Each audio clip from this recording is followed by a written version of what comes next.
So there's no right way of actually doing it, curved or flat. However, there are some wrong ways of doing it. And one of the wrong ways of doing it is to have too shallow an angle. If your angle is less than 6 to 7 degrees, that is not very steep, what can happen is that the spring will seize, it'll jam, it'll lock on there. Below 6 to 5 degrees, usually 7 also, it's called a seizing taper. That is a taper that when inserted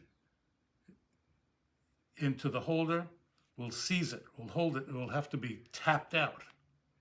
And you don't want that to happen with a liner lock. You want to be able to remove that lock smoothly. You want to be able to remove that lock without it jamming on the blade. The other thing that could be wrong would be to have too steep an angle.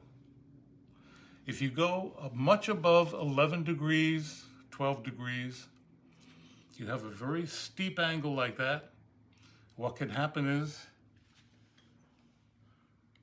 when you put pressure on the blade, it can push that lock right off, push the spring right off because the angle is too great. It'll wedge it off. So you don't want that to happen.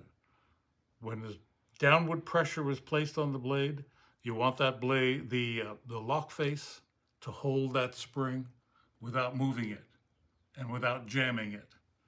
And the ideal zone, what we call the Goldilocks zone, is about 8 to 10 degrees, maybe 7.5. I don't like it that shallow.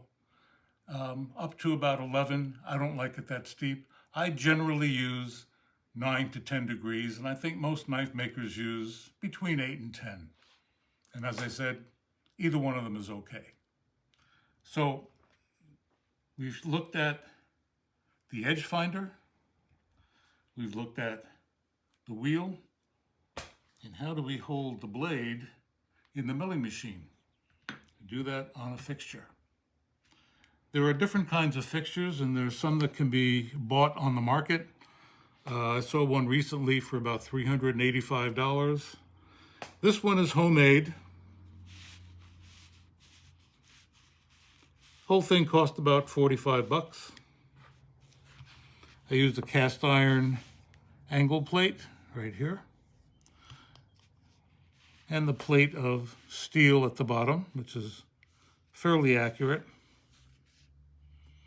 Actually, a little story you might be interested in. I know this is accurate. Nice square straight plate on the bottom there, because it came out of Los Alamos National Laboratories. They had sales of parts from when they put together atom bombs and all sorts of machines and tools, and they sold them. And this came out of Los Alamos, and you probably can't see it, but stamped right along the bottom there is a serial number. I've never looked up the serial number. I'm not even sure if it's available, but there it is. Anyway, have a nice square, accurate bottom plate, an angle plate. This is a screw, which is the pivot and a locking screw. The blade is held in with a clamp.